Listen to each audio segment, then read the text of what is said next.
Ça y est, le hackathon c'est fait, c'est parti. Voilà, depuis maintenant un peu plus de 2 heures. Tout le monde est arrivé, les équipiers ont été répartis dans les différentes équipes. Chacun a pris possession finalement de son sujet. Il y a eu un petit peu de team building général pour faire en sorte que les uns et les autres, d'une certaine manière, franchissent symboliquement un point de départ. Et puis maintenant, voilà, les équipes sont concentrées et elles travaillent sur leur projet avec la perspective de devoir rendre on va dire un pré-travail à la fin de l'après-midi pour qu'on puisse les conseiller sur la suite à donner.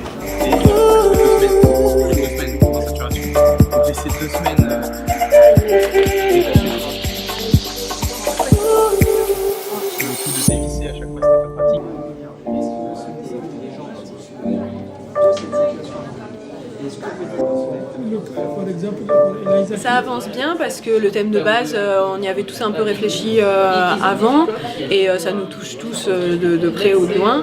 Et là, on en est à brainstormer, à définir exactement quels peuvent être les paramètres que peut mesurer l'application finale et ce qui nous permettra de cibler un marché précis. Ce qui serait parfait, c'est d'avoir déterminé et la technologie et les paramètres à mesurer pour avoir une application vendable maintenant.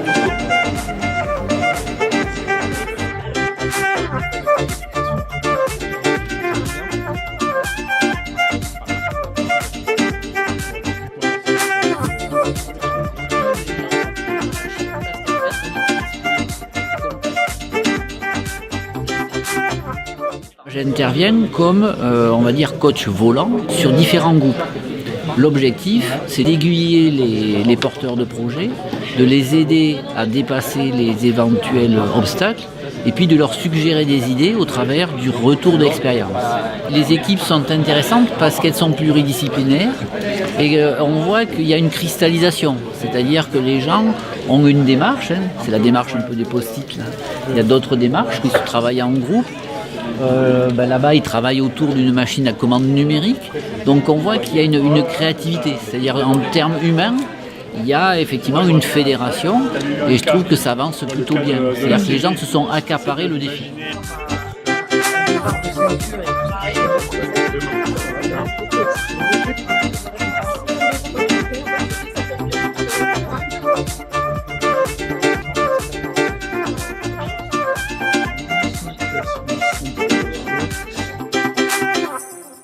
Vous venez avec une chaise et on s'installe juste derrière les roll-up, les kakemono. Chaque groupe ici va avoir 2 minutes pour présenter son projet, ou en tout cas la partie sur laquelle ils ont avancé dans l'après-midi.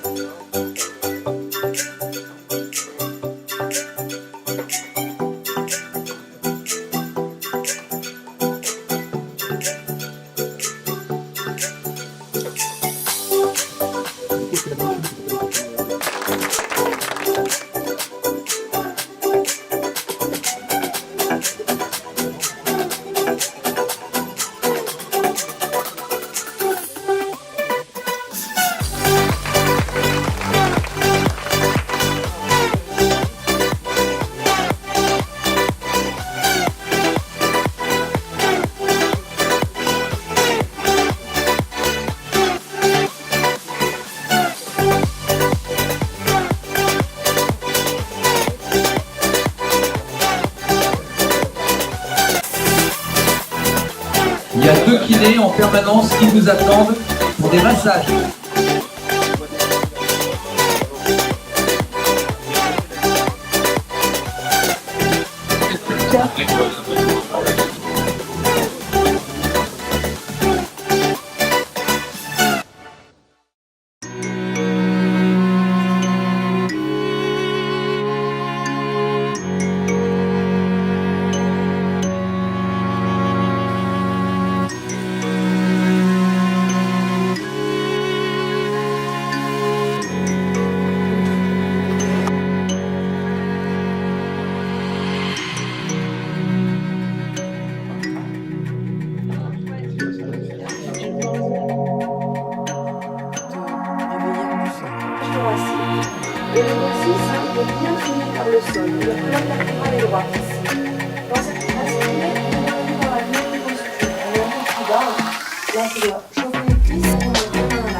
Comment ça s'est passé la première nuit Elle était plutôt courte.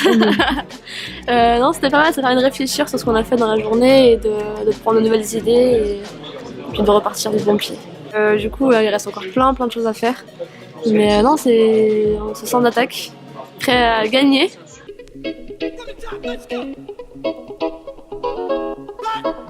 Here we go now. Batman scoop on the mic. Mix in the mix on the wheels of steel. This is what I was fucking born to do. Let's go.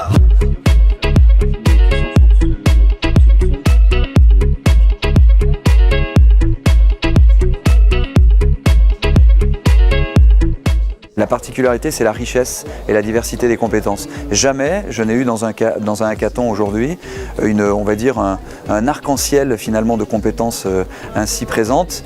Je parlais de biologie, d'informatique, d'eau, de sciences de la terre, d'électronique, de grands groupes comme Schlumberger qui sont également ici ou comme Veolia. Ça veut dire qu'on voit bien qu'aujourd'hui, en faisant travailler ces gens ensemble, et c'est aussi quelque part, on l'a dans un projet, quand on parle de commun, quand on parle d'initiative citoyenne, quand on parle de se réapproprier l'innovation et de se réapproprier l'avenir, aujourd'hui, on le voit qu'avec ces outils d'intelligence collective, on arrive véritablement à créer des solutions pérennes.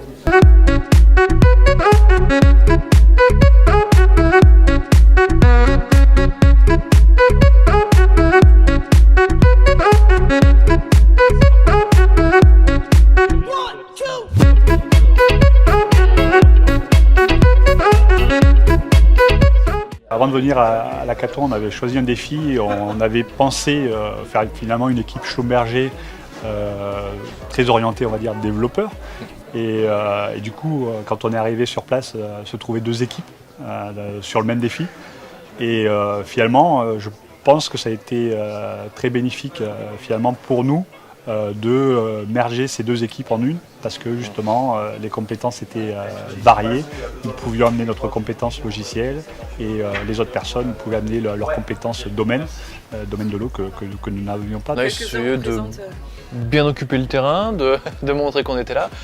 Après, je pense que, je sais pas, on va faire de notre mieux. C'est ça qui compte. Mais il y a de très bonnes équipes aussi qui sont bien avancées.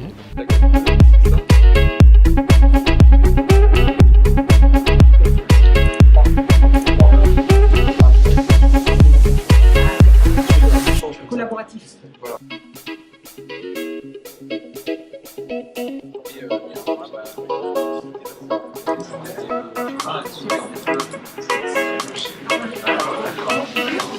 Allez, tout le monde, installez-vous, venez par ici. Je vous vois encore caché derrière, là.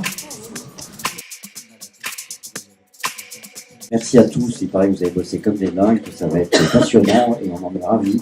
Après, c'est membres du jury, alors on n'est pas trop là pour juger, nous sommes surtout là pour apprécier et peut-être après donner un coup de main.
vais inviter les membres du jury à se diriger dans la salle 1. Alors moi je suis membre du jury, voilà, donc j'ai fait pas mal moi-même d'événements de ce type-là et l'objectif voilà, c'est de donner un regard extérieur puisque je suis totalement extérieur à l'organisation du week-end sur les projets et pouvoir les faire mûrir et les orienter pour ceux qui souhaiteraient derrière passer à une phase de développement et pourquoi pas, on l'espère pour eux, d'industrialisation de leurs produits. Mais en général, ce qu'on regarde, c'est le côté innovant du projet, bien sûr la qualité de la présentation, les arguments qui vont pouvoir être apportés par les porteurs de projets face aux questions du jury. On regarde souvent en fait la crédibilité, je dirais, de l'offre par rapport aux besoins du marché et voir si le porteur de projet a éventuellement envisagé son mode de financement et derrière son mode d'industrialisation. Allez, venez. Commencer par le prix spécial, le coup de cœur. Alors, vous l'appelez le prix spécial du jury, le coup de cœur, vous l'appelez comme vous voulez. Mademoiselle, donc Miss Pays de l'Hérault, va m'aider.